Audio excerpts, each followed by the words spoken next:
Good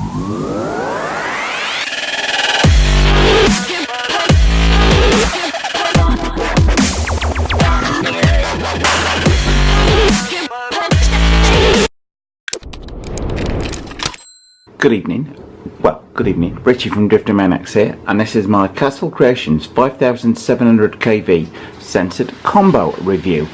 Now, a couple of my friends, Alan and Ryan, had fitted the 5700 kV motor to their Traxxas Fortec 2.0s, both in different stages of development with the cars, saw the potential of it, and wondered if I should find out more about what the fuss was with these motors.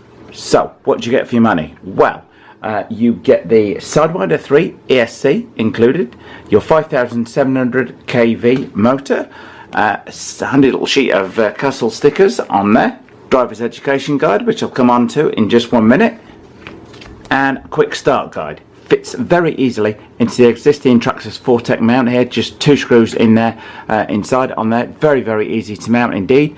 Just simply got to plug the 3 motor wires in to get the thing up and running. The only downside is you've got a separate power switch, which I've yet to find a home for mounting, so I've just sort of wrapped it loosely around there. It's inside the car, obviously, while we're going along. Now, it does have mounts on here for an additional fan. One of the things I found in my trial runs of the thing is this does get quite warm very quickly on 3S. I've not tried it yet on 2S to see what sort of speed we get out of that, so I might do that later this week. We'll stay cooler on 2S. On 3S it's going to get warm quite quickly. Did say that in the website though, so was fully aware of that. Got a little fan to fit. It's got the little mounting bits on either side, but no separate wire to actually plug the fan into, which the Mambrax does come with. Speaking of which, the Mambrax will take up to 6S on there. This combination, although it's a censored motor, it's not a censored ESC, so you will notice in the little video I've got coming up shortly, this thing does do some initial cogging on there, but as I'm not worried about smoothness off the line particularly, more about top end, I couldn't really give a damn if it cogs or not. What I might do is swap this out for the Mamba X ESC at some point when I step the speed up and I want to put bigger batteries in there, maybe switch it to 4S or a very thin 6S pack, God forbid. Just following on from the wiring up process, very easy to simply run the cable out of the ESC into the Traxxas receiver box in here, just undo the 3 screws, simply plug and replace the VXL setup on there. The Castle Creations 5700 kV combo comes with no battery connector fitted on it. Got my local model shop to sell me a connector on there. Done a far better job than I could ever do. They've used the proper jig and everything. That's not going anywhere, and it's proving fairly bulletproof. Anyway, a little bit about the motor itself. The VXL setup is a 3500 kV motor. This is obviously 5700 kV. So the Traxxas one comes in with the mid-range punch. This baby is really going to put its foot down at the top end of the game, which obviously when you're doing speed runs, which is what I'm aiming to do with this car, that's exactly where I want the punch. It comes with a large number of defaults set already on the thing. The Castle Sidewinder 3, it's a fairly versatile setup on this combo. You've got brake reverse type setup on here, option 1 with reverse, that's the default. Brake amount 50% as standard. How many people have fitted this combo and not realised it's only 50% braking? Do yourselves the favour, guys and girls, do as I've done and set it to 100% power, particularly when doing speed runs. How crazy is that? 50% power. Reverse amount on there, you got 50% power, not too worried on that. Punch traction control, I've kept it as the stock, which is disabled, so acceleration is as stock it is disabled, so I've kept that on there for the minute. Acceleration only limited by battery ability, almost to the point driver ability.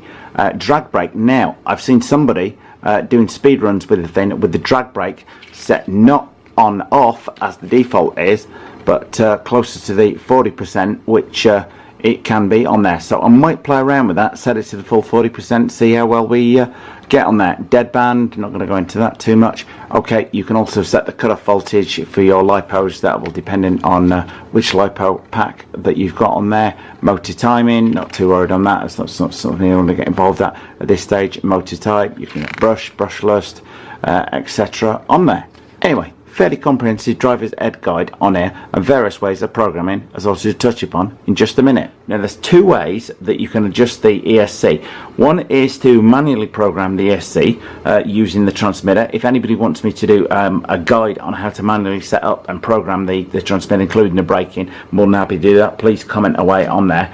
The other way is to use the Castle Link cable setup on here. To use the thing, you simply plug your computer in one end and plug the cable from the ESC into the other end of this cable. The only downside to the Castle Link system, to my mind, you can only use it on a PC. You can't use it on a Mac, which is great if you own a Mac like I do. Anyway, I've got a short runtime video just coming up, just showing my initial driving with the car, even before I did the first speed run video, just sort of running around the parking lot checking out what it can do. And I think it's certainly got plenty of punch, even low down. It is quite fierce. That's me saying that the punch comes in at the top end. This thing's quite fearsome low down. The braking, as I said, was an issue on there. You will notice it cogging off the line because it is, as I said, censored motor but not a censored ESC on there. I've also put on a video of the thing undergoing its first airborne flip today. I did a speed run the other day.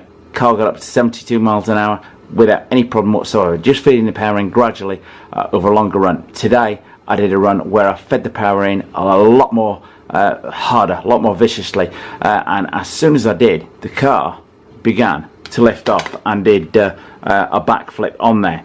But what I'm thinking is, as it reached 72 miles an hour, it was absolutely fine. But today it flipped over doing 57 miles an hour. So what I'm thinking is, with the higher acceleration on there, we're beginning to wheelie maybe and lift the front end. Anyway, I've watched the video, see what you think.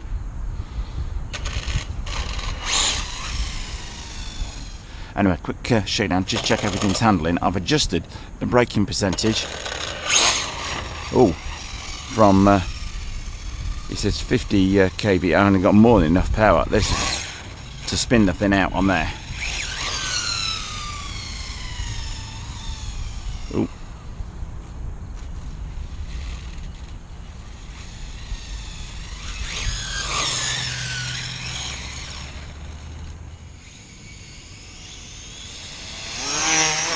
Ooh.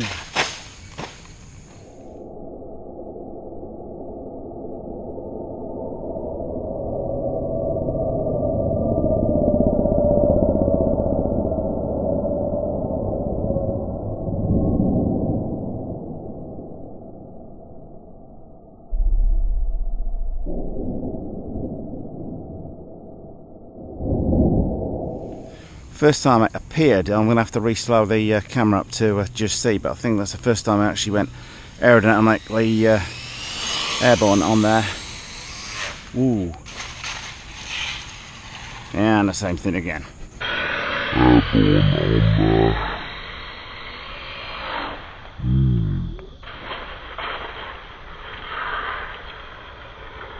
And the same thing again.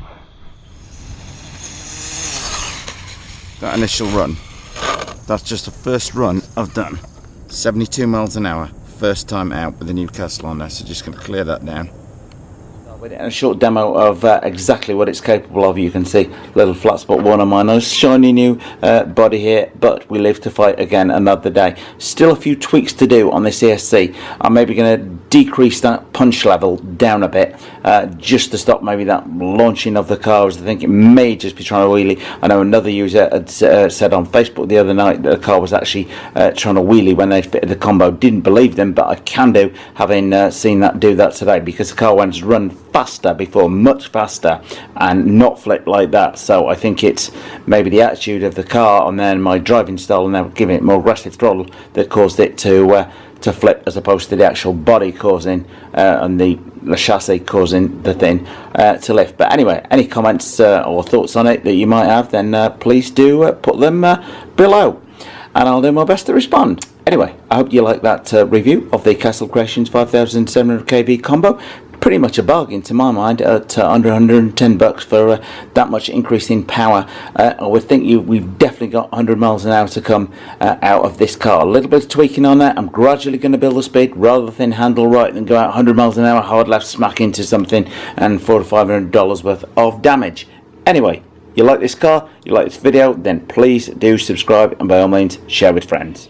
Well, if you like this video, then please do subscribe. And if you want to buy your RC gear, where I buy mine, buy from F&M Hobbies in New Jersey. Many thanks for watching.